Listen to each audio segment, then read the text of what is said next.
yeah, we know about money, but we don't know about, yeah, we know everything and nothing about it, basically. Yeah. Yeah, at least that's what I found as I was, trying to prepare for this. And, that's basically what we want to, tackle, trying to demystify the whole thing, that saying that, yeah, we think we know what it is, but we don't exactly know. And that's where you'll come in to try and, to help us out. Mhm. Now, our other questions, it's basically on what considerations we'd have, because the primary way of earning money is usually by getting a job or going into entrepreneurship. So usually what for this part we'll want to try and tackle what considerations should we have when we're trying to go into the job market and all that, because it's assumed that that's usually the primary way that we will make money, and Mhm. more often than not it's what we usually defer to. And after that, I mean, we've earned our money now, we're working, we've earned our money, but now how else can we make money? We can't all, dump it into a savings account and do nothing about it. So that's where, we'll start talking about investments, like what investment options are available to us. Like probably if we want to go into the stock market, or we want to go into buying land or rentals, anything like that. So basically, it's what options are available to us right now. I mean, right now you can't. I can't exactly go and buy land because land is quite expensive. But what other things can I do? Because quite recently, actually, it's still going on. There's this whole thing happening with the stock market and GameStop, where their stock price has flown through the roof, and now they're one of the richest companies currently, but there's a lot of politics behind that. So now basically it's just how how these things work, because we can't exactly invest in what we don't know how it works. We can't exactly invest if we don't know how it works. I hope we're together. Yeah, yeah. Okay. No, Just ignore it's that. just Ignore my chickens making noise. no, it's fine. I mean, see, maybe you're saving it for end of January, and all that. I hope you're saving it for end of Jan. It's for sale. Well, I mean, it will be the end of January if you just, all your January worries are out the window, and Absolutely. we, yeah. Um.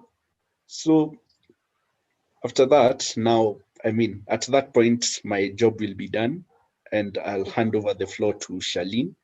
Now, Charlene will tackle more of saving, the aspect of saving, and the importance of saving, how much you should save dependent on certain circumstances, and most importantly how we can use our phones as a tool for saving, because Yeah. stuff like mshwari, mpesa, I mean, guys have it on their phone, but not many guys know how to use it. At least, yeah, because even for me, I just found out about Mshwari like yesterday. Because usually it's just SIM toolkit, M-Pesa, Lipa na M-Pesa. I don't look at anything else. I don't know about Okay. loans and savings, and it's just I found out recently. So I mean, we want to know how these things work. Because I Mhm. mean, we have mobile banking now. It's made everything so much simpler. You don't need to go to the bank and start queuing just to open an account and all that. Can do it from the comfort of your house, just on your phone easily.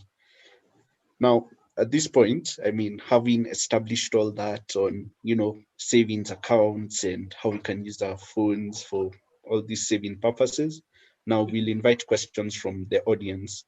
Now, of course, over the course of the webinar, guys will have questions or clarifications.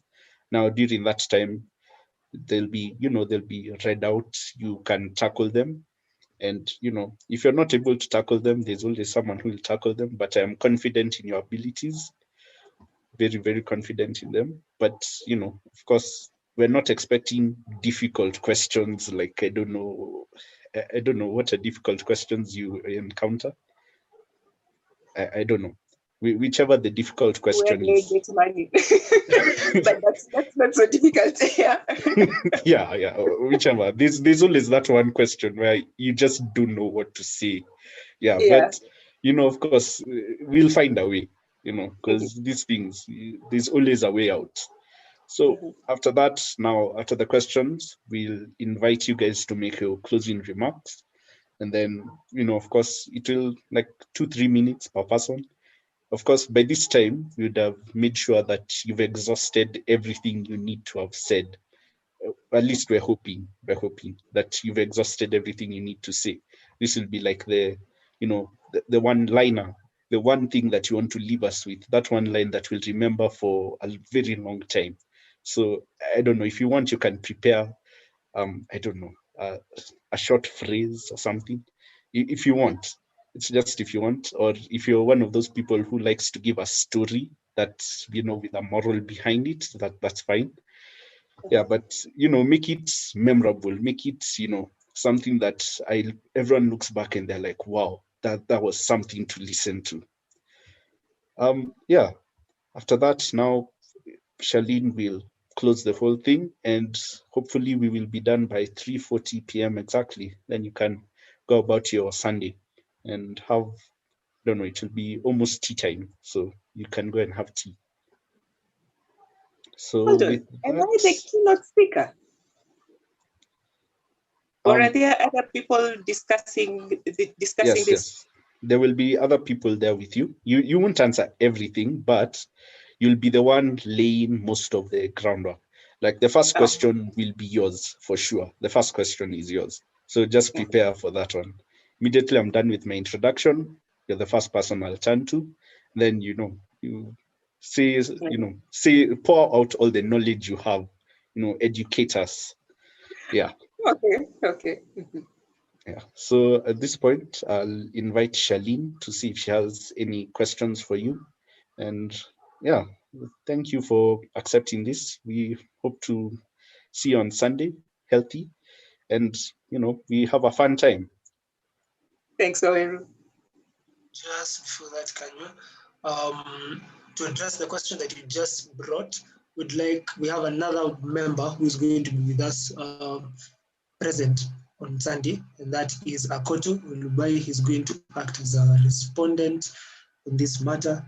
He is coming to give us the perspective of the youth, of course, as Kanyo had said. So, Madam Susan, you are our expert. So, the heavy questions, the technicists, the weighty questions are moving heavily towards your direction. We do not want to injure our young minds, our fellow young minds here. So, Mr. Akoto, you could probably switch on your video and say hi, so that you get a feel of who we are and we get to understand you just before we move on. The guy who was just talking, the gentleman who was just talking earlier is Kanyo Waweru, and the lady who is going to talk after him is Ms. Charlene Kapere. These are the people who are going to be interviewing you on Sunday, rather discussing with you, not interviewing you, rather discussing with you on this critical matter of financial literacy. So, yeah, I think you were listening as Kanyo was going through the entire script.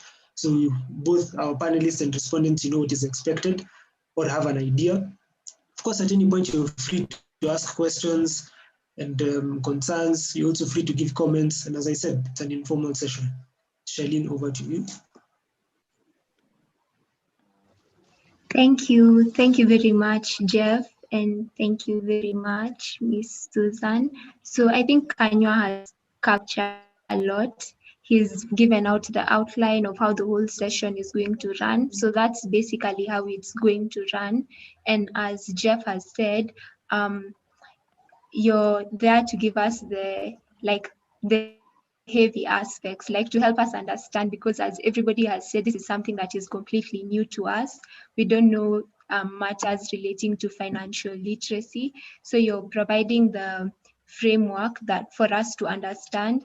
Then the respondents like Akoto are going to come in now and give us the perspective of the youth to help us see now how as the youth, we can be able to implement this and put it into practice. And as Kanya has said, the session is divided. The first half that Kanya will take is basically matters relating to how we can make money, how we can invest, just how we can be able to get and to make something for ourselves. Then now, the session where I come in, the second half, is now how after we get this money, we can be able to save it. What options are available for us? Because things like the way Kanya has discussed about the different alternative methods like M-Shwari right now. Personally, I'm not aware of I don't even have M-Pesa, let me not embarrass myself, but I'm not aware of such methods, or even things like banks. There are different banks that are available, but which kind of banks are favorable to somebody who's just starting up? How do we use this? How do we invest and now start knowing these things? So basically that's how it's going to go. And as Kanya has elaborated and everybody else, and maybe at this point, just Akoto can tell us about himself and just his whole story, his passion and background. Thank you all for having me here today. I'd say I don't really have like some compelling, inspiring story, but asked about myself, I'm 19 and I'm a student at Strathmore University and I'm doing BCom. And I have a somewhat intense but passive interest in business and economics. Yeah. And also I've attended this thing, Centonomy Campus Edition. It's I'm sure you're most likely aware of Centonomy, this company that conducts financial literacy classes. So I've attended their class for young people. Yeah. Okay. Thank you for that, Akoto. I'm hearing myself, but anyway, thank you for that, Akoto. Yeah, I'm going to engage you swiftly the next like 2 minutes, so do not run away. Neither should you be shy. I'd like to welcome our third and final panelist for that day, who is Mr. Nixon Chege, joining us from far away. Let me just put it as far away. He can probably tell us where he's joining us from. We'd hopefully like to see him. Mr. Chege, the lady who you just had speaking is Miss Charlene. As you can see where he is, it is extremely cold. Yeah. So you shall have to forgive him for being Eskimoed, but you know, it's part of life. So yeah, the lady who was speaking is Charlene, Miss Charlene Kapere, who is going to be discussing with you on that Sunday afternoon. And there's another gentleman who is going to speak in a few called Kanya Aweru. Yeah, you shall be heavily interacting with them on that Sunday afternoon. Yeah, I see Joe was there acknowledging some. So yeah, Mr. Nixon, you could probably begin by telling us your hobbies, your passions, and your story, as Charlene put it, your background, so that we get to know who you are. Okay, but you definitely know who I am. My name is Nixon Chege. I was schoolmates with both Jeff and Akoto. I'm currently in the United States of America, in a university called the University of Rochester. It's in New York. That's why I'm dressed in a bit. Yeah, but in terms of investments, I am an investor. I'm an investor in the digital markets. I also run an organization called Umfana Initiative. So what we do is we bring in young people together and we offer them training in different things. I'll put the link on the chat box so you can see what we do. And yeah, investment is a great passion of mine, be it in human resource or digital markets, or recently I started going in a bit in agriculture.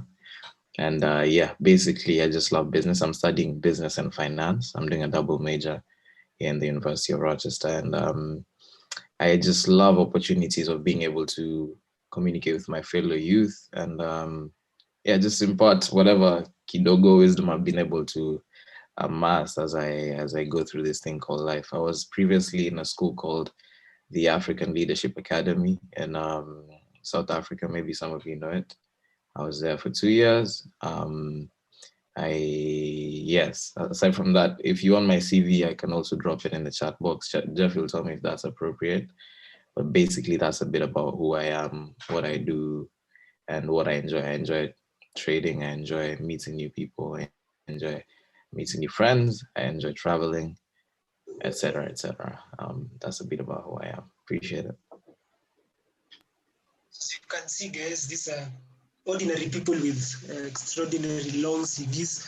So yeah, we shall save the CV for Sunday afternoon so that you can give it to the people directly. But yeah, as you can see, ladies and gentlemen, I think now you're all full house. So panelists, you have seen who your moderators are. Moderators, you have seen who you're going to be talking to. And now I think we shall move on to the final phase of this small interaction.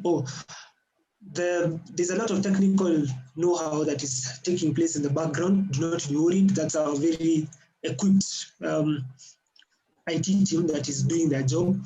So they shall be talking to us later on in the session. But now we'd like to move on into something a bit more sensitive.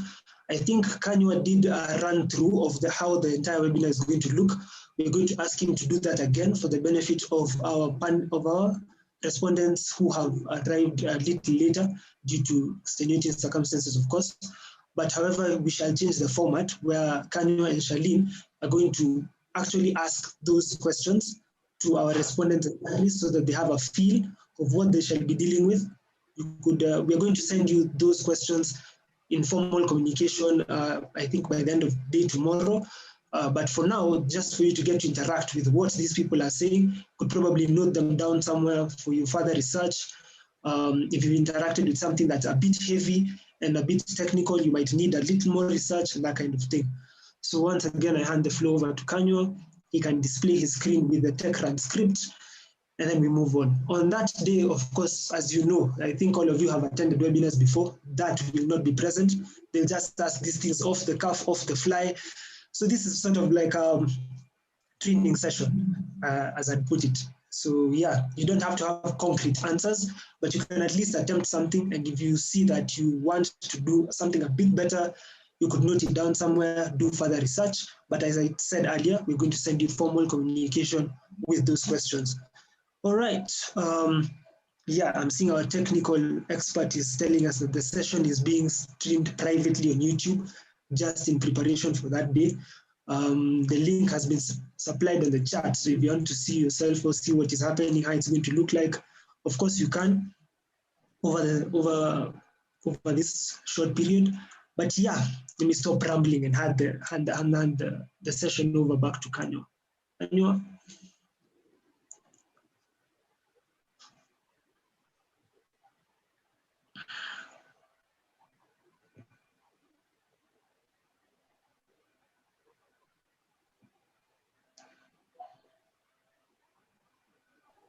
Okay, so I hope you can see my screen.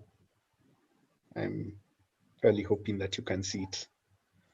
Yeah. Correct, but at the moment we are seeing a lot of China. Yeah, my WhatsApp. I'm seeing China, but yeah, you could probably try that again so that we see more of what you're used to. Bonan Nixon can tell you he's seen many things, but China, tough. Yeah. Well, okay. yeah. So basically, the outline of the webinar will follow this, time path. So we want to start at exactly 2 p.m. And to do that, we'll need to log in at 1:30 p.m. so that we can, do tech checks and all that. Oh, and 1:30 p.m. that's East African time for you, Nixon. I hope not USA time, please. Yeah, East African time. So yeah, we'll log in at 1:30, do tech checks and make sure that everyone, sounds and looks good. Then we start at exactly 2 p.m. I'll be the one going through our introduction. And after that, now we'll just get right into it by laying the groundwork for everything that we need to do, by first, defining what financial literacy is and what it entails, and how you would go about assessing someone's level of doing that. Now, after this, we'll now basically be focusing on how the youth can, earn money. And, the primary way of earning money for most people is either by getting a job or going into entrepreneurship. And for this, we would like to elaborate on what considerations that people should have when they're going into this. I mean, if you're going into, get a job, whether it's full-time or part-time, what should you take into account? What does the job market want from you? If you're going into entrepreneurship, who are all the parties you have to deal with, whether it's KRA on your back, or for you, it's the IRA, or whoever it is, whether they're on your back, something like that, what you need to know about it. Then after that, we'll now move to talking about investment. So basically, we'll be tackling what investment options are available for the youth currently, and, how to diversify our portfolios. I mean, what we can invest in, what we should, take into consideration when we're investing in something and all that. After that, I mean, I'll be done with my part. So I will hand over the floor to Charlene at that point. And Charlene, she will now take over and start tackling saving. Now, under saving, I mean, we'll also do the same thing, laying the groundwork. I mean, what is the importance of saving, and, how would you go about assessing the amount of money you need to save? Then after that, we decided to focus on one specific thing, which was our mobile phones. I mean, because of M-Pesa and M-Shwari and all that, we need to be able to know how to use these things. Because most people, I mean, personally, I don't know how to use M-Shwari. I mean, I just know M-Pesa, just, pay and go, whatever you need to do. But yeah, we would really like to know about how to use M-Shwari and how to use mobile phones for saving. Yeah. And after that, I mean, we'd have tackled savings accounts, what considerations we need to have in saving, and how to use our mobile phones. Now, after that, we'll invite questions from the audience, which you guys will tackle. Then, hopefully you won't have too much of an issue with it, which, we're pretty sure you won't. And after that, we'll give you time for your closing remarks. And here we expect, one-liners, okay, not a one-liner, but something inspirational, something that I can look back on and say, wow, this was brilliant. Yeah. So just, find something, or, even if you want to find it from a YouTube video or something, just make it memorable. And inject some personal style. If you want to put in a joke or two, that's fine, but make it memorable. Then after that, Charlene will come in and close the session, the vote of thanks and everything. And hopefully we will be done by 3:40 p.m. Eastern African time. And then we can all go and have our tea. For you, I don't know, it will be what, 8 hours before. I'll also be having my tea. Well, breakfast now it will be, yeah. So yeah, it will be nice. So as we'll have a 4 o'clock tea, you'll have your breakfast, and we'll all be happy. A day well spent, and we've all been well educated. So yeah, that's it. Okay. So I know that Nixon is good with these things of one-liners. So I could, Mr. Kanya, don't be worried. Don't be worried. The concluding statements. There's this inspiration thing. He's been doing it for a while, so yeah, we have confidence. And even Akoto, even though he might not look there, just keep quiet. So yeah, what we want to do, the final phase of this small session, is that we are going to go through these questions one by one, as the panelists, as the moderators assign them specifically to whoever they think would be best fit to do that. So I'm going to give them probably some seconds for them to update it in the Excel sheet, so that we know, so that because this whole time they have been learning about you, listening to your experiences, listening to interesting things about you guys. So we're going to give them around a minute to update that Excel sheet, and then they're going to redisplay it, so that Nixon prepares for Nixon's questions, Akoto prepares for Akoto's questions, Miss Susan prepares for Miss Susan's questions. So give us a minute to deal with that. May I ask a question as you're getting the minute? Of course, of course. Do you have posters for this, or is it a private? Is it a private webinar, or do you have posters advertising this? Because I think I know a few people who might benefit actually, and I'd like to share the poster. It's not a private webinar at all. We are trying to give this information for free to the youth. People like us, you've just heard Mr. Kanyo has just told us he discovered M-Shwari yesterday. That is the person in need of this information. So we want to give out there as much as possible, the more the merrier. However, in the interests of this thing that I'm trying to do, I think I'll hand that question to Ms. Karwitha to try and demystify that for you. Karwitha. Thank you for that, Jeff. To Ms. Susan's question, yes, we do have a couple of posters. What we had planned after this particular dry run, I was going to send an email that has the Zoom link of the actual day plus the draft of the questions, because in as much as we're going to take them down, it would also be nice to have a document stating the same. And then also in the same email, I was going to attach the posters. So have no fear. We are trying to get as big an audience as possible. So I will attach the poster in the email. Cool. Okay. Right. Thank you for that question.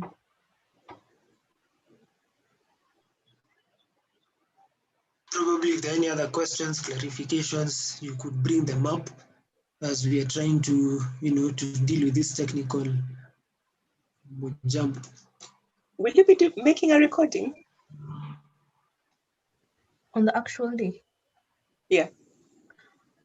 We will be streaming it live on YouTube. I do believe that we'll have the option of turning it into a recording as well. But that's something I'll be able to liaise with the IT team, although I did consult them a while back and the leads told me that we will have a recording, so yeah.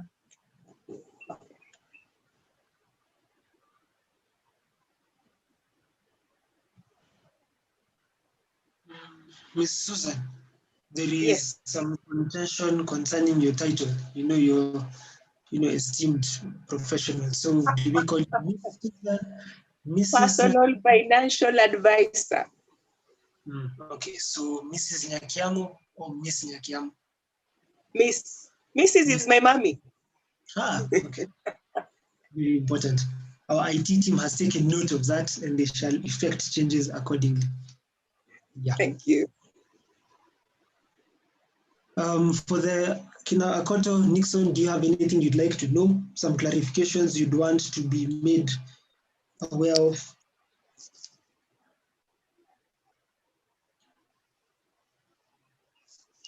I had a question about could you bring back the Google Sheet with the questions, if you don't mind? I had a particular question about what was it? The one you're talking about, M-Shwari. Where is it? Oh, is it at 255? How can one assess the right amount of money they should save? It's that question, right? The one with the one you're talking about, M-Shwari and all that. Is it that one?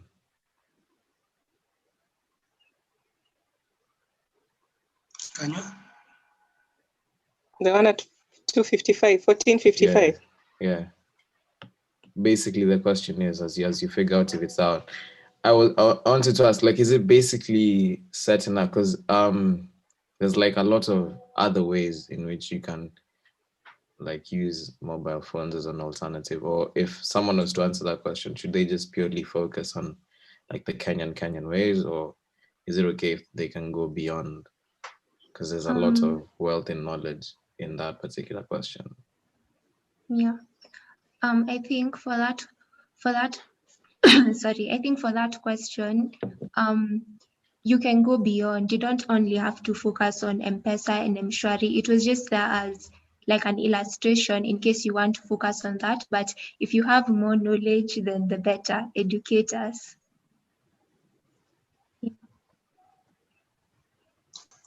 Okay, that's one from Nixon. Mr. Nixon, if you'd want that question to be further amended to suit that kind of, how would you want it? Or would you prefer it just like that, and then you can give additional information? I think it's perfect. It's okay. But instead of using, okay, I don't know, mobile phones, maybe something like the internet. I don't know, because it's there's a lot of ways you can make money online. So maybe the technicalities of the word mobile phones, but it's fine. It's no biggie. I don't. It's okay. But yeah, for all our panelists, please keep in mind what Charlene has just said. If you know more about these things, because that's the reason we've invited you, because we believe you know more about these things, please take the opportunity to heavily educate us. Heavily. Of course, keep in mind the durations of minutes, but yeah, heavily educate us, we have been able to finish the little background with our research team, with the Umpire team, actually, our moderators. We've finished a bit of the research, a bit of the background work, and I think now we are ready to show you the final product. This is what we're going to do in summary as our final activity for this evening. They're going to go through these questions the way they'd go through them on the actual day, and then you guys are just going to be able to answer them. You can think of something right now.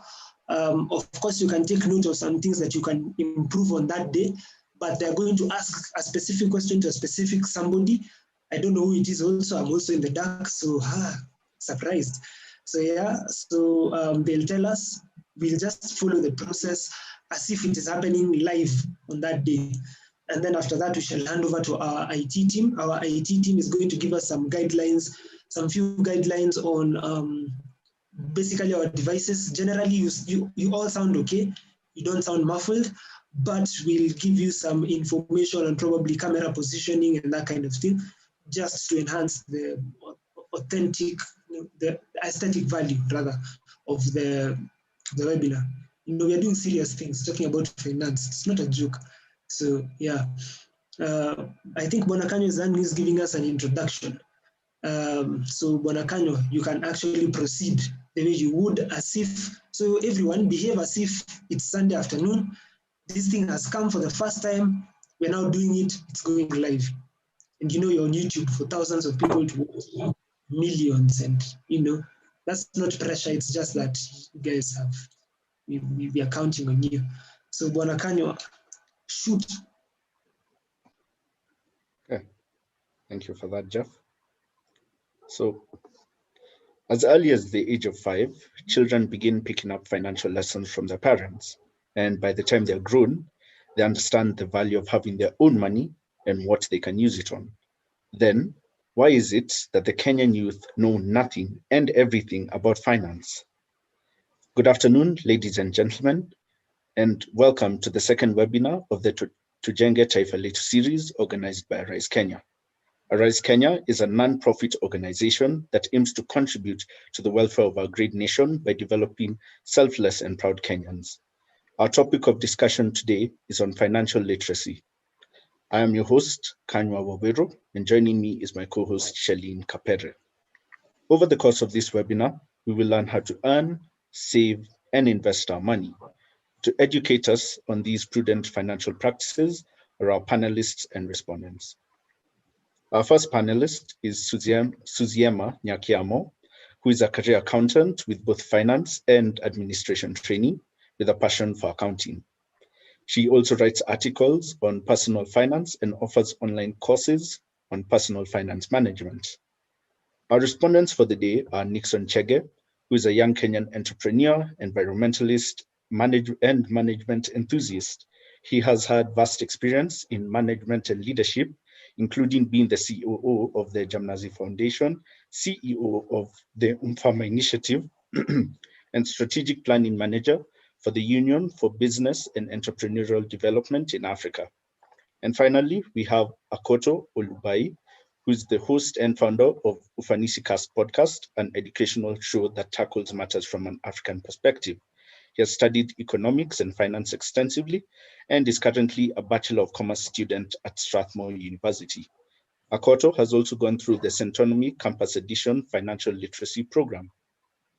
For our audience over on YouTube, feel free to post your questions in the comment section, which will be answered in due course. Now, jumping right in, Socrates once said that the beginning of wisdom is the definition of terms. And in that regard, Suziama, I would like to ask you, what is financial literacy?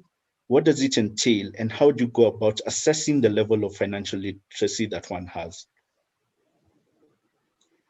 Thanks for that, Waweru. Now, financial literacy is very wide.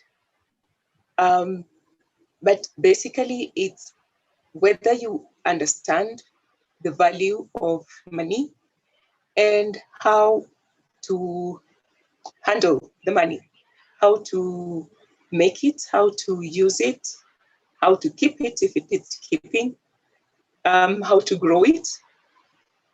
So that is financial literacy.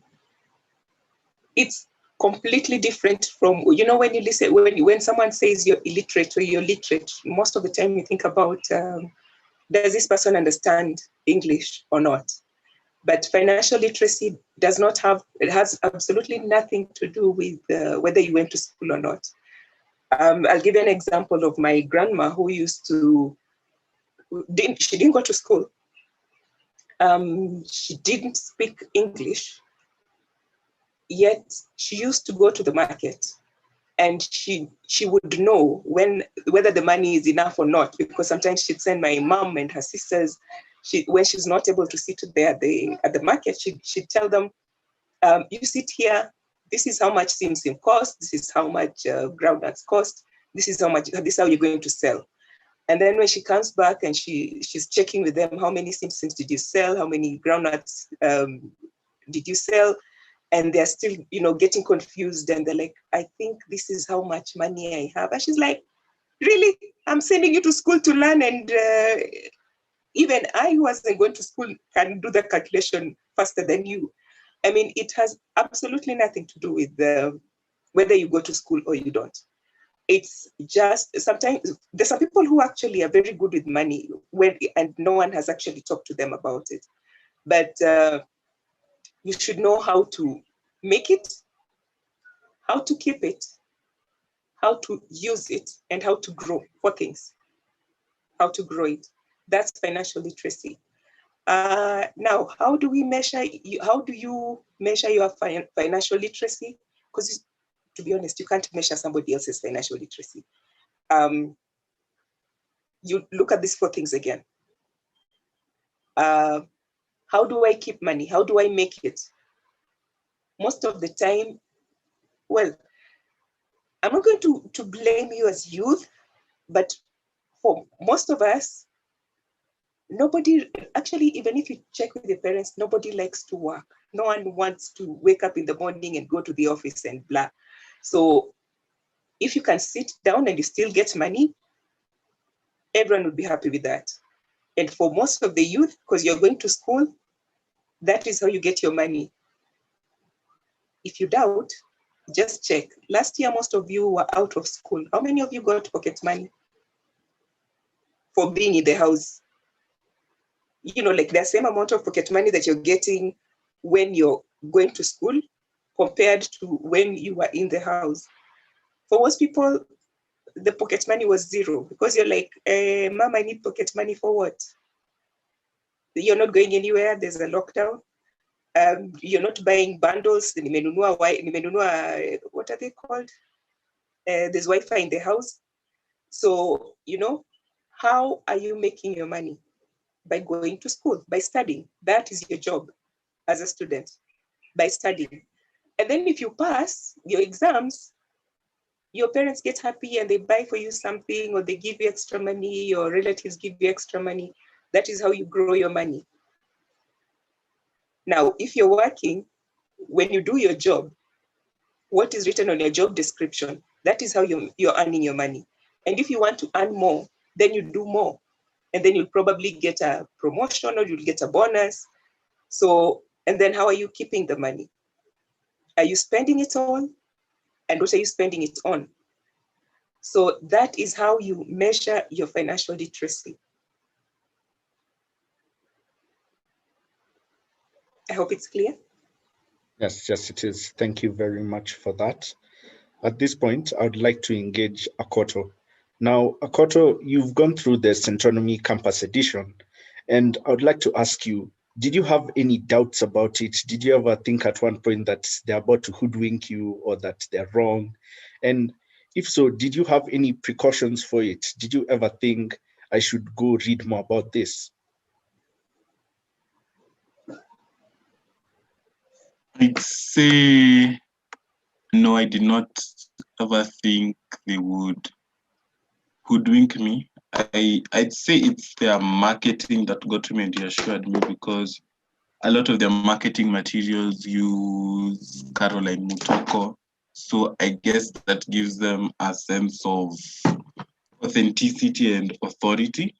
So I did not go there thinking I would be hoodwinked. And there was quite a lot I learned, especially on the investment part and like on ways of thinking about money. Yeah, also it helps to go read outside of class as well. Thank you very much for that. You've mentioned about reading outside of class. So back to you, Susan. What kind of other precautions would you advise the youth to take when approaching these institutions aside for financial advice? You should never listen to one side of the story. That's a saying from Chimamanda Adichie. She cautions against listening to only one side of the story. For example, as a joke, I normally tell my colleagues from America, I tell them, you know what, I do not want to come to your country. And they're like, why? I'm like, have you noticed when the aliens come, they always land in America? When there's, zombies, they're always in America. Have you ever seen them in Africa? No. They always go to America. And it's always something that, we all laugh about.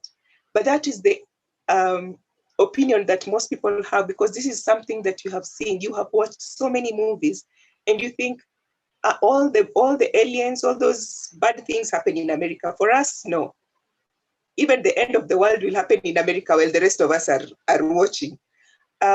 So when you go to seek financial advice, please understand that whoever is giving you the financial advice is first and foremost a marketer, and they are trained to get your business. Have you ever gone to buy Mutumba somewhere, and you try on an outfit, you can feel the thing is tight, but then the person is telling you, maze, hiyo ndo inakutosha, ngazina kutoa poa, and you're like, but I think it's tight. They're like, hapana, inakutoa poa kabisa. And you might end up buying that outfit. And then when you go back home, or when someone sees you in it, you're like, the person will be like, that thing is too small, or that thing is too big. Because these people are actually selling. And most of them are earning, they earn depending on how much they have sold. So if they can sell to you, then they have earned their meal for that day.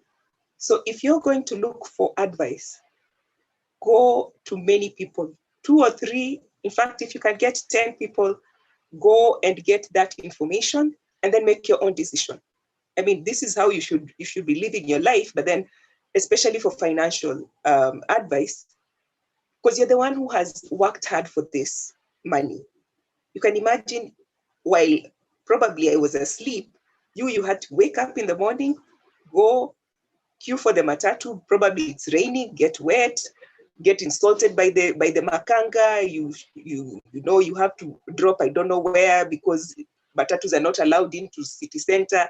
Then you go take another matatu, whether you're going to school or you're going to work. And then I'm telling you, no, you give me your money, I will show you how to spend it. Doesn't make sense. I wasn't there during the hard time, when you're making this money. So you should not rely on one person telling you, do this, do the other. No. Go and get the opinions, because they are opinions. Get the opinions of 3 or 4 different people, sit down, make up your mind. And then now you can decide, okay, this is how I'm going to run my financial life. Because otherwise you will be saying, but I lost my money in the stock market, and it's because I invested because I was told by so and so. No, it's your money. You made it. You need to take responsibility for it. Thank you. Thank you so much for that. Now, back to your Koto. Now, one of the easiest and simplest ways for the youth to earn money is usually by getting a job. And from your perspective, what do you think the job market is looking for? What would you say they are looking for in a youth today? I would say, okay, firstly, I would like to first of all start by debunking a myth that is also the bitter truth. It's that when people say the job market is quote unquote saturated, the job market isn't saturated. It's that our economy is poorly run. Only 2% of Kenyans have a university degree out of a population of 47 million. And we know there are countries that are far more economically advanced than us. So we know Kenya has a great capacity to grow even more. Therefore, with the capacity we have to grow, the small number of the population that has university degrees, and even looking at news headlines these days of increasing taxes, businesses closing down, the job market is not saturated. It's just that it's poorly managed. And that's simply a bitter pill we'll have to swallow. Having swallowed that bitter pill and moving on, a new trend that I see in jobs is that, is that people choose a field, then go for highly specialized certification in order to give themselves in that field. For example, people, instead of just learning to code, choose to now go into a specific field of coding. Let's say you get a certification in Microsoft Azure Cloud Administration or Google Cloud Administration, such that you know how to operate and handle Microsoft Azure well or Google Cloud well. So such specialization in your field gives you an edge over others. I'm currently doing a Bachelor of Commerce, and there's this software called SAP. It's enterprise management software that a business can use to manage things like their inventory, their customer base, their orders, etc. It's basically called enterprise management software. So if you can do a business degree, then go into that field of software, like you get a certification in how to use it, that gives you an edge over others. So this new trend that I'm seeing is that people get specialized certifications in order to give themselves better chances and higher pay. And many of these certifications can be done online. Thank you. A very detailed and amazing answer there. That's even started with debunking a few myths about the industry. Now, I'd like to turn my attention to Nixon. You've done a bit of work in entrepreneurship. So what advice would you give to people who want to go into entrepreneurship at this early stage of their lives? Thank you for the opportunity, first of all. So in regards to entrepreneurship, I think it's first of all important to outline who you are as a person, because sometimes people have the myth, another myth that we're debunking, that the only way to be successful in life, in a way, like the epitome of success, is starting your own business. Everyone, when you ask them, what's your plan after school? I want to work for 2 years, 5 years, start my own business. After that, it's smooth sailing till the end. That is usually not the path for everyone. You can choose to take a career path and climb the ranks of that path. You can choose to go a humanitarian way where life is more than you earning money. So the first thing I'd advise you to do is soul search. Everything in life, I believe, boils down to one key term: purpose. So if that's your purpose, and you know that it's not like it's always set in stone. Sometimes you wake up and you feel like your purpose is being a pilot. Sometimes your purpose is being a businessman. You've heard of engineers becoming pastors, mathematicians becoming lawyers, everything. It's just a thing. It's like a continuum. So what I'd advise you do first of all is soul search, and there are different methods of doing this. Number one, you can do this by creating a vision board, which is having a list of things which, first of all, define you, and number two, guide you towards what you want to do in life. So for example, a vision board can include your objectives over the years.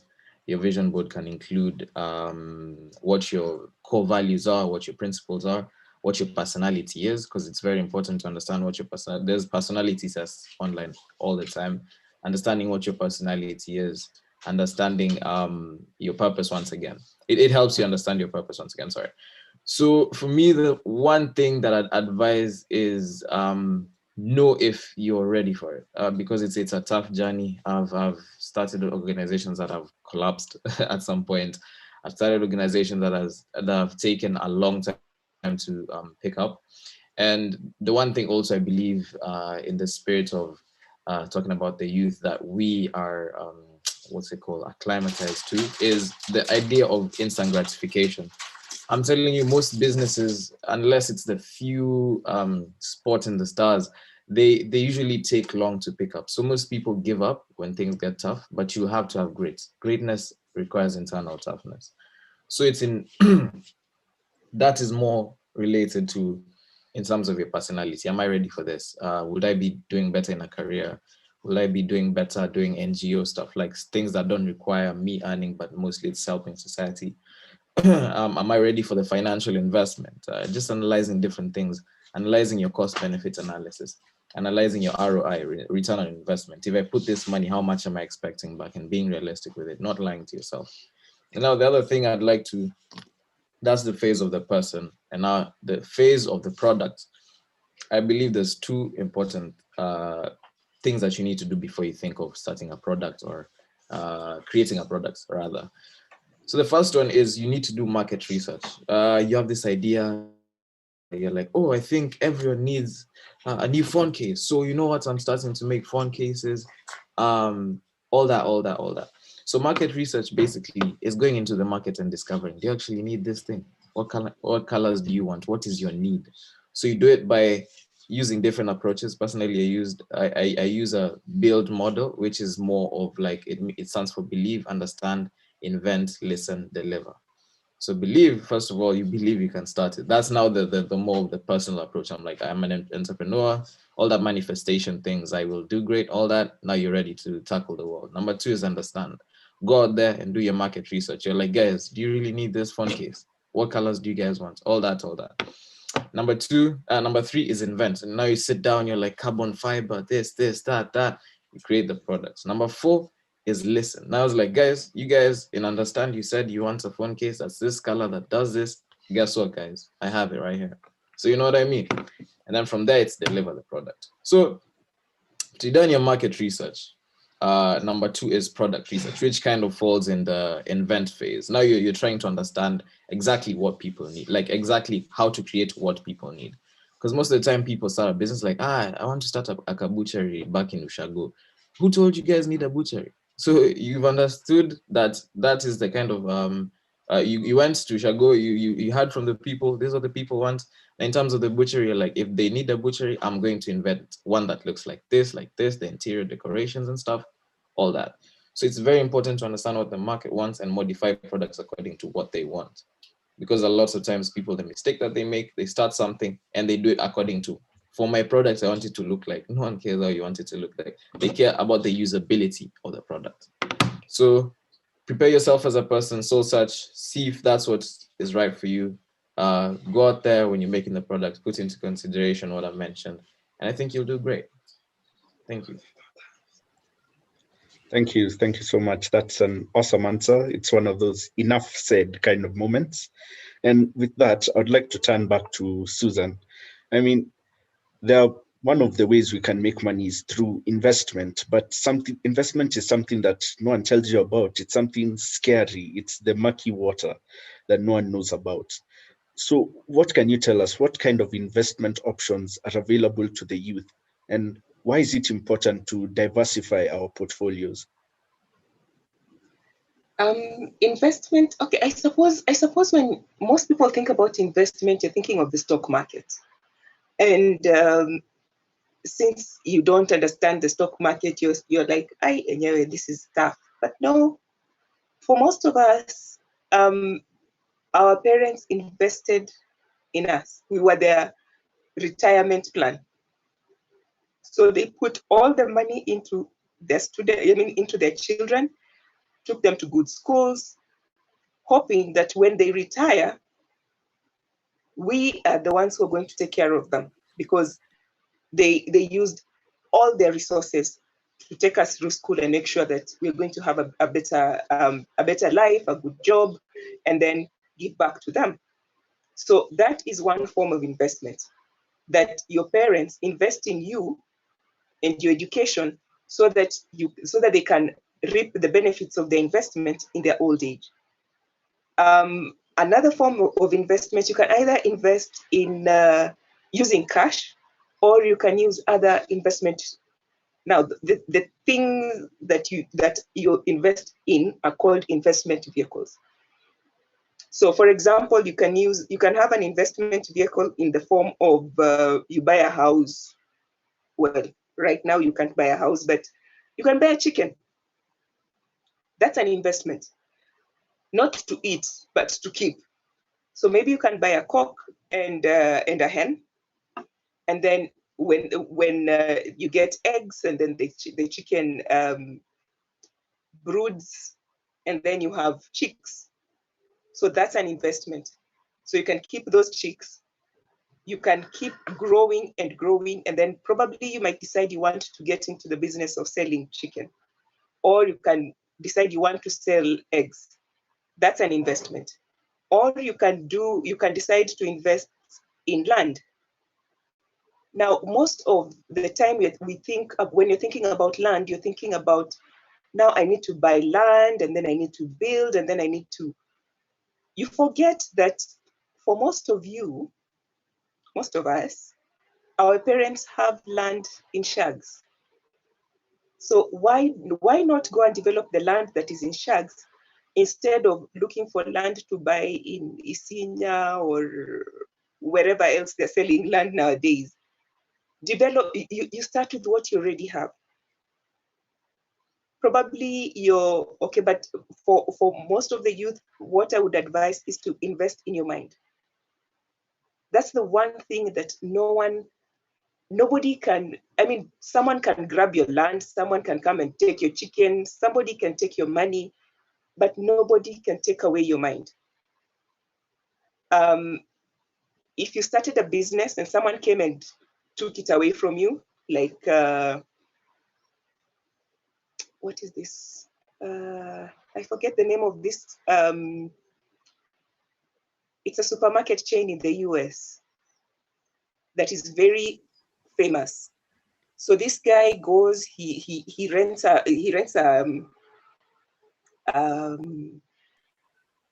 building. He starts a supermarket business, and it's doing so well. And he assumed that he has an honorable landlord. Unfortunately, the landlord saw that this guy is getting so much money. So when the lease lapsed, he didn't even ask if this guy wants to continue using the premises. He just told him, sorry, the lease has lapsed. You need to go. So the guy was so upset. But he decided, you know what? From now henceforth, all my supermarkets will be in my buildings.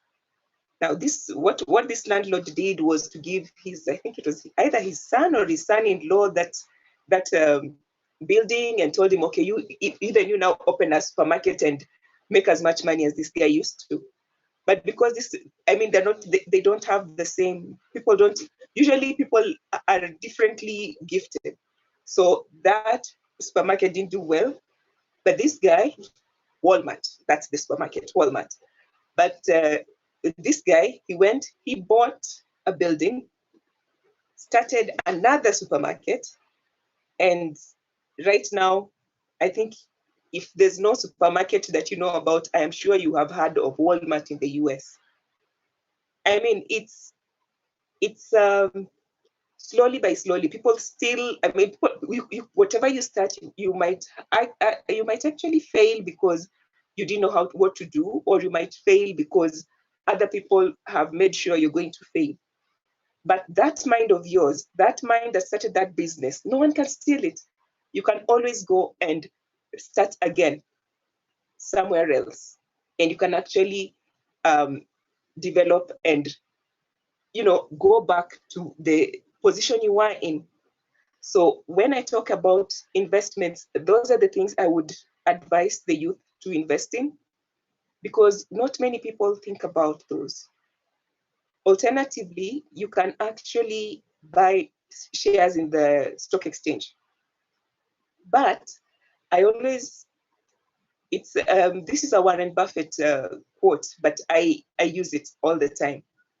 He says, I never invest in something I do not understand. So for example, Warren Buffett, during when the internet came on and the Silicon Valley and all these Microsoft and Apple, these companies were growing, he did not invest in those companies because he as far as he was concerned, he did not understand how it is that you can have a machine that you can use to communicate to someone else on deep, I mean, the World Wide Web had just started.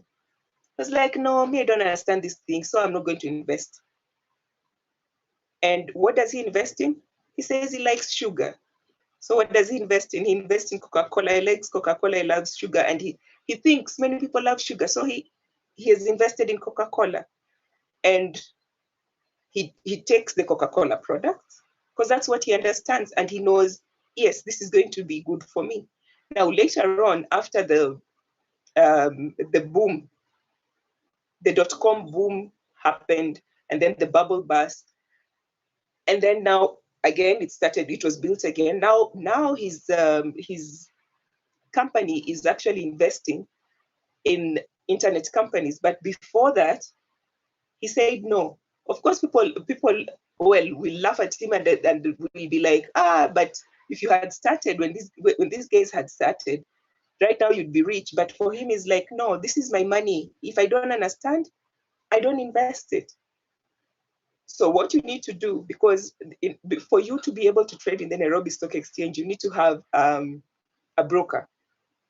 So what you need to do, just go and talk to 3 or 4 brokers. There are so many, I think they're like, I think they're more than 10 for sure. And this you just need to Google Nairobi Stock Exchange, and then you see, you get a list of the brokers and just call them up, or you can go to their offices and you ask them, how do I make money? If I buy 1 share, how will it make money for me? And they'll explain it to you. They'll be very happy to explain because they want more customers. So it's us, me and you, who are not making use of available resources. If you walk into any bank, you will see there's an inquiries desk, there's a customer care desk. Go there, talk to them. This person is paid to actually talk to you. But because you think you do not have enough money, you decide, no, I can't do that. No, walk into the bank, sit down with the customer care person and ask them, what forms of investment do you have in your bank? And they'll tell you what they have available. And you can do a comparison. And the good thing about banks, they are all lined up in all the towns in Kenya. You'll find there's a bank street. All the banks are all on one street. So you get out of this bank and just cross the street, there's another bank. Sit down, talk to the customer care person, do your own market analysis, do your own comparison of prices. This is how much I will pay in terms of cost. This is how much I'll get in terms of income. what works for you. This is if, because they might tell you we have a fixed deposit account which matures in 1 year, and you're like, no, I think I need my money earlier than 1 year. So you ask them, can I put it for less than 1 year? Then they let you know. And yeah, so you can either go to a bank, you can go to the Nairobi Stock Exchange. You could also have mutual funds. And just like there are many banks and many brokers, there are very many mutual fund companies. And all of these you can get in any of the daily newspapers. There's that page of money. Just get that page and you will see all the companies, the mutual funds. There's CIC, there's Britam, there's Saiton, and they all have different services. Call them up, talk to them. The customer care people will be very happy to talk to you, explain to you what their products are, explain to you what a mutual fund is, how do you make money from a mutual fund. And just like that, you already start your investment journey. Right. Thank you for that. So just basically ask for help, seek help. Thank you. Exactly. Thank you very much for that. I would like to now hand over the floor to Charlene to continue this good discussion. Thank you so much. Thank you very much, Kanywa. So we've been taken through an amazing session that has given us a glimpse into the world of finance. We have heard of the technical bits, and now it's important to understand, aside from understanding the challenges conferred on the technical bits, it's important to understand how we can make money. So let's talk about how to save this money once we acquire it. So Ms. Nyakiamu, what is the importance of saving? The importance of saving is, well, I'd say that three related reasons why you should save. One is in case of emergencies. So in case you're stuck somewhere and you need to get out, you're the youth, you're always getting arrested for real or imagined mistakes. If you need to bail yourself out of jail, what happens? You can have some savings set aside. I'm not encouraging you to put money aside for in case you need to be bailed, but you can have some money aside in case you need, for example, to make a quick trip home. Maybe you might need to buy something for school. Maybe you're told to buy a calculator. A calculator is how much? 3K. You're like, it's the middle of the month. You want to ask your parents for 3K, they'll tell you wait paka the end of the month. You can't wait up to the end of the month if you have an exam, like between now and at the end of the month. So in case of emergencies, you need to save. And then another thing is if you want something, fortunately or unfortunately, it's so easy for us to get, for us to access debt right now. So there's credit cards, there's M-Shwari loan, and then on top of the M-Shwari loan, we have Fuliza. And on top of that, we have all these companies that are willing and in fact, pushing you to get a loan with them. The problem with loans, for you to get a loan is, it's okay, it's easy. But for you to pay off that loan, you'll be crying because most of the easy loans are actually quite expensive in terms of the interest that you're charged. So you would rather, instead of you taking a loan to maybe upgrade your phone or to buy a new phone, why not save for it so that at the end of the day, or even go on holiday, or I don't know, do whatever it is that you want to do, save for it. Instead of you going to buy and then now it becomes a burden. You have a phone, but it's not yours completely because you still have not finished paying for it. So to avoid that, you need to save. And also number 3, you can also save for good things. You don't have to save only for emergencies, bad emergencies. You can also save for good emergencies. For instance, I don't know how many of you have ever been told by your friend, oh, there's this exhibition, or there is this training, or there is this opportunity that is happening on this and this particular day, and it costs this much. And you're like, oh my God, I don't have money. I wish I could have gone. You know, like, for example, if you're someone who is an IT enthusiast and there's an IT exhibition and it costs 5 reds or it costs 1,000 to get in, and you're like, I wish I had the money. Because, you know, some of these things you can tell your parents, and your parents are like, how does that contribute to your degree? No, I'm not giving you money for that. So it's important for you to be able to have some money for yourself, for your own interests, instead of going to your parents or your guardians all the time. So that's the importance of saving. 3 main reasons why you should save. Thank you, Ms. Nyakiamo, for those 3 important aspects that pertain to saving. So being an investor in the digital space, Mr. Nixon, you must know the different methods of saving and the tools that are available. So in your opinion, how can one assess the rate of money they should save, and what alternative tools are available for people to save?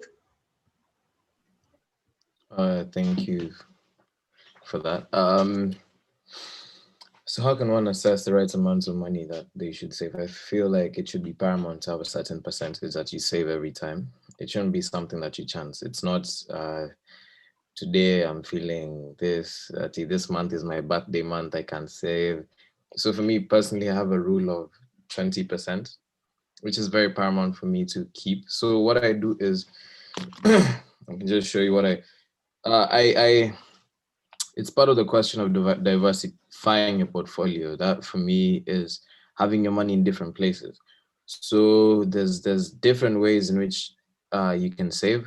For me, I'll also take the approach of investing. So like, if I can show you, like, there's different ways in which, for me personally, I do trading.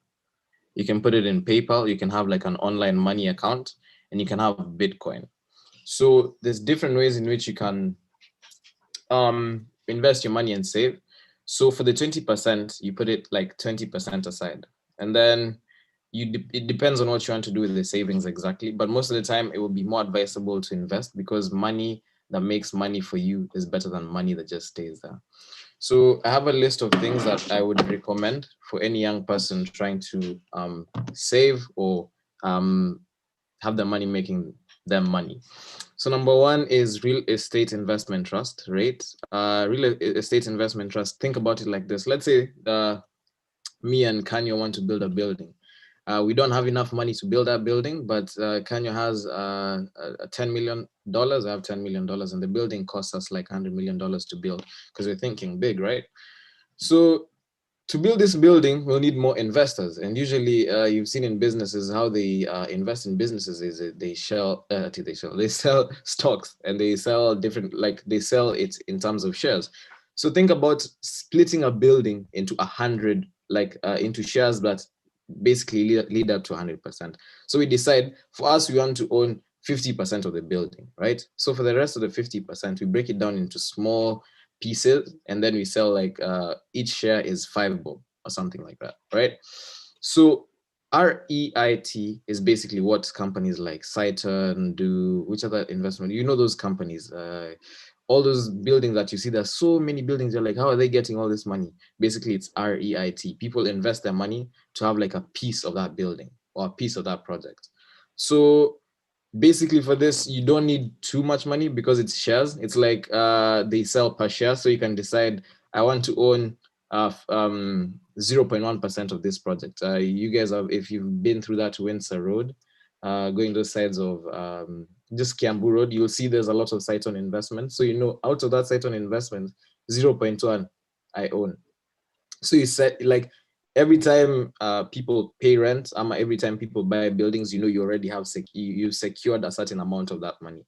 So that's real estate investment trust. Number 2, stock market. Stock market, to trade these days, there's different applications that you can use.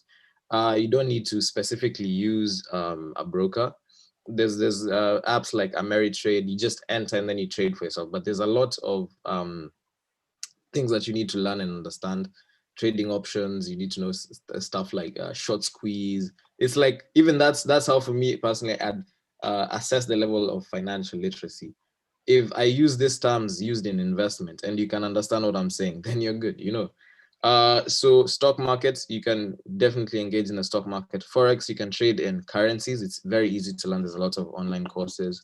There's a lot of ways in which you can engage with people who are already trading, and they can teach you a lot. All these things are on YouTube. Just search Forex videos on YouTube. There's Forex courses. There's a lot of things you can learn out there. And then part of Forex also is something called commodity trading. Commodity trading is the common things. You're investing $30 in platinum, investing $40 in lithium, you know, all these things, because for example, like a particular investment that most people are making currently is in lithium, like buying it as a commodity, in the sense that a lot of things are going electrical these days, cars, everything. So, you know, there'll be a better demand for lithium ion batteries, right? So you invest in lithium, just keeping your ear on the ground and listening to what's going on, what's rumbling the ground, and then jumping onto that. Number 4 is pooling. Bring your friends, start a chama, quote unquote. And then you're like, yo, you have, every month we bring in $10, that's like 1,000. 1,000 bob every month, because from the pocket money that you get, obviously you can get, okay, you can find a particular amount of money to save. So maybe you can commit your 20% per month to starting a chama, and then from there you buy like a shamba somewhere, like those sides of Machakos, Kibwezi. Land is like, for an acre is like 150,000. So if you find enough friends, save enough money, buy that land, sinking a borehole would be something between 500 or something thousand. But with time, if you have enough money, you sink a borehole, you get a shamba, you find someone who can take care of that shamba, you plant eggplants or tomatoes or whatever it is. My friend, by the time you're done with school, you don't need a job. You have money. You understand?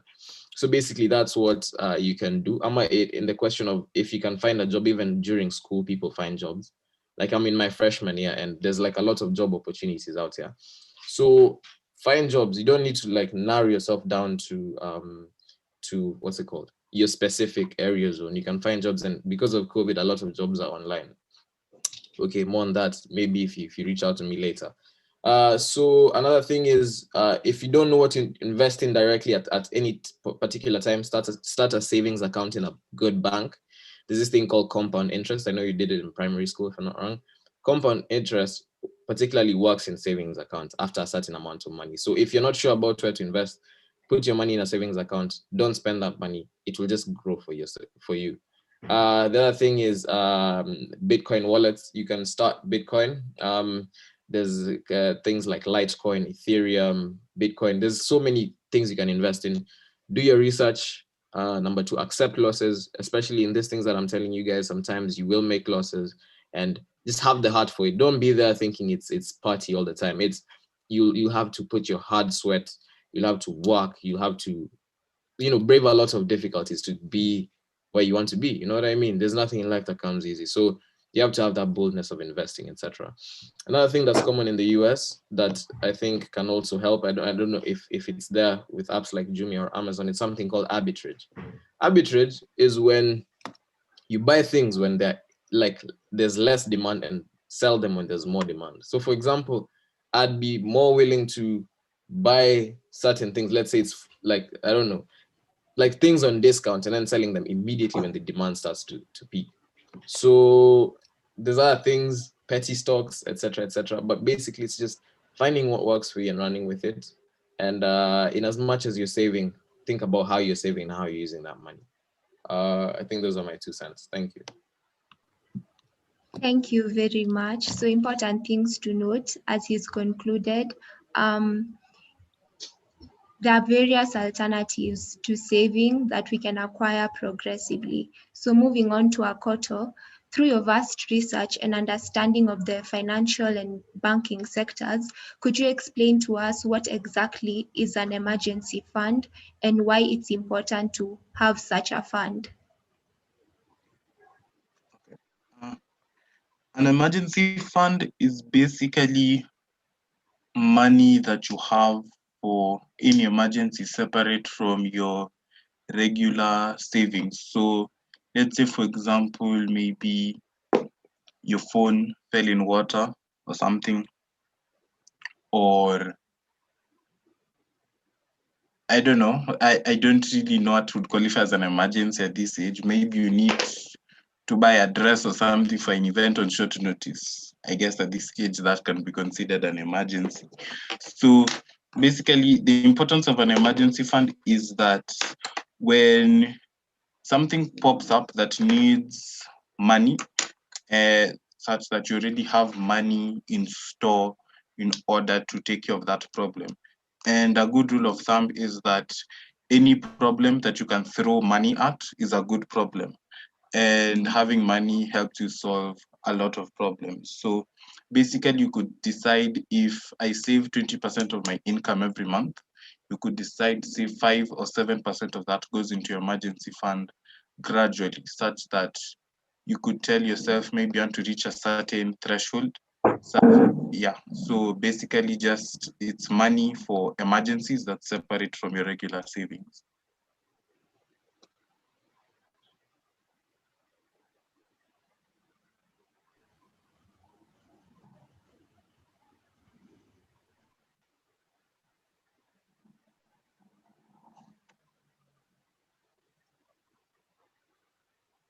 Hello?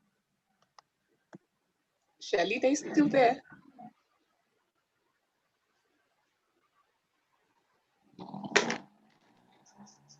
She's maybe having a few technical difficulties, but moving on as she tries to fix it. Now, I'd like to turn this question back to Susan. Now, we've talked about savings accounts, we've talked about savings accounts, we've talked about how to invest, but now we don't know where to put our money. Of course, we need to put it in a bank, but there are different types of bank accounts. So could you please describe to us what are these different types of bank accounts and how do they work? Well, there are various, banks are businesses. So they're offering you a service of securing your money. So you have to pay them something. So for all banks, all banking services, you get charged they will charge you for keeping your money for you. So in terms of types of bank accounts, we have the savings accounts. Right now, the central bank has put a cap on how much on the savings, on the interest that can be given on the savings account. So I think all banks are giving 2%.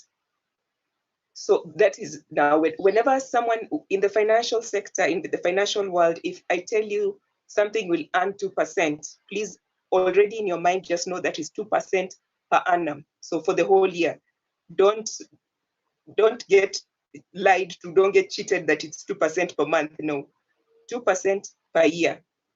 So right now it's 2% per year, but you can check because these rules get changed depending on how the economy is doing. So it's 2% for savings accounts, and it's the same for all the banks. So that's a savings account. You put the money in, and it earns a certain amount of interest for the year. Now, most savings accounts, you'll be told, as long as if you don't withdraw within a given time, 3 months or 6 months or a full year, then you'll be able to earn the full interest. If you withdraw from this savings account, then you won't get the full interest. Then there's the current account. The current account is the account where do a lot of transactions. So for example, if you're working, current accounts usually, I would advise you to have a current account if you're working, because most of the time you'll get a monthly charge on the current account. And then that's the kind of account where you get a checkbook and you get a card, a debit card. So current accounts is the account where you can receive money and you can pay from that account. So you can write a check against the amount that is already in your account. You can swipe your card, your debit card, against the amount that is already in the account. What else can you do? You can withdraw using your ATM card from your current account. Then we have deposit accounts. So deposit accounts are accounts where you put some money, you put away some money, you get into a contract with the bank, and you deposit some money into an account. So it could either be a fixed deposit account or a call deposit account. Normally, you will be, the amount that you're supposed to put in the deposit accounts is normally big, because the bank, you're assuring the bank that this money will be in your account for the next 6 months or the next 1 year. So the bank can take your money and give it to someone else who is probably coming to look for a loan or something. So if once you put this money in a fixed deposit account, then since it's a contract, you're saying, I'm giving you this money, keep this money for the next 6 months, I will not touch it. So, and that is a contract that you sign. At the end of that term, then you go and you can withdraw the amount that you had fixed together with the interest. A call deposit and fixed deposit accounts are usually the ones that have the highest interest rate. The last time I checked, most banks, the fixed deposit is at 50,000. You can fix 50,000 going upwards. I think Equity was the only one that was fixed. You could fix from 10,000 going upwards, but for most of the other banks, it was 50,000. For a call deposit, it acts like a fixed deposit, only this time you are not sure when you'll need the money. So you just tell the bank, okay, hold this money for me. When I need it, I'll come for it. And you agree with the bank. If I come for it in 1 month, this is how much interest you'll pay. If I come for it in 2 months, this is how much interest you'll pay. If I don't come for it in the next 12 months, then this is how much you're going to pay me. But you have the option of calling. So that's why it's called a call deposit. You can call it before a certain period of time. Now, because it's a contract, if you break the contract with the fixed deposit, then you don't get paid the interest. So you might actually be charged for withdrawing, for breaking the contract.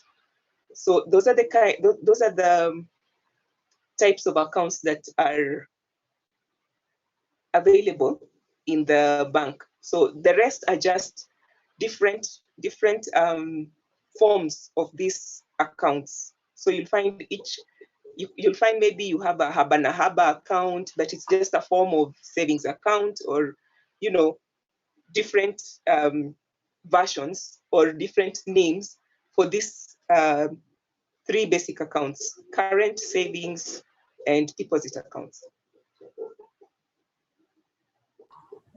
Thank you very much, Ms. Nyakiamo, for that comprehensive analysis of how the banking sector operates.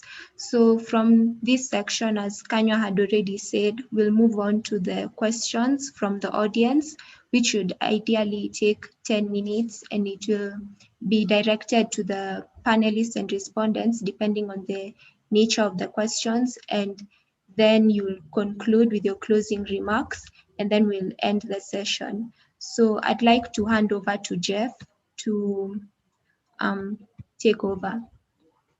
Okay. Wow, guys. Hey, I've had a lot of very interesting things today. Read systems, banking systems. I've just had too much and learned a lot.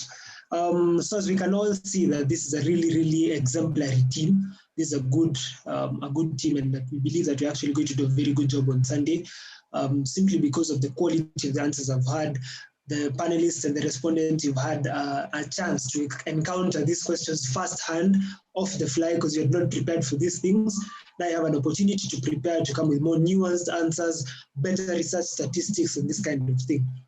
So it's amazing. It's an amazing job you guys have done so far in the limited time that we have given you, of course. Several pointers, then we can call it a day. I'll just give them in forms of key notes, and then we can wrap it up for here.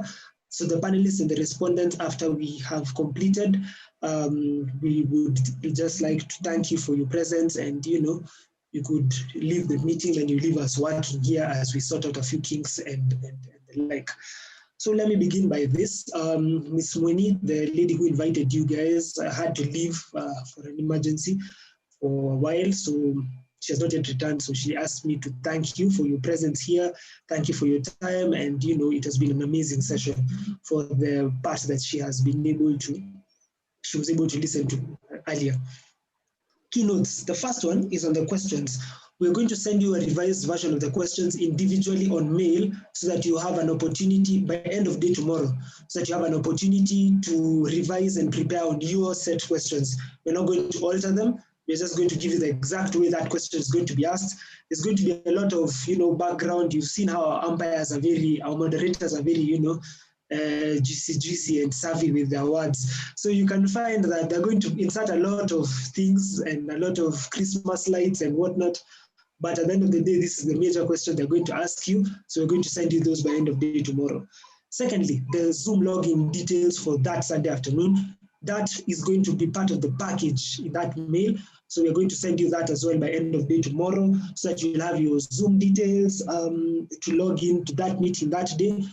Take keynote of the time on the TechRun script. We'll require at least 30 minutes to prepare everything, so that we're able to make sure that the system is working on YouTube, so that we're able to be seen. Our IT team has given us very positive feedback. We've been able to watch and actually see this thing moving on. I think you noticed for a while, like I turned my video off. I was on that side trying to watch, listening to how audible you are and everything. Yeah. Now, this is what I have been given as information to relay. Let me mention one thing and then some information from the IT team. Speed. Obviously, you guys have taken a you've done well, considering that you're not prepared. But as you can see here on that day, we have around 1 hour, 30 minutes to be able to operate. So because now you've had an opportunity, you'll have had an opportunity to see the questions and to prepare actual answers on them.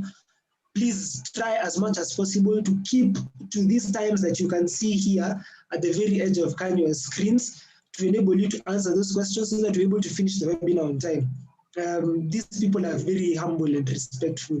Kanye and Charlene, they don't have, you see me, I'm just talking a lot of arrogance. So I'd just be like, yo, Nixon, excuse me, we have some, so we would not like to put them in such a precarious situation. So we'd just like us to be able to adhere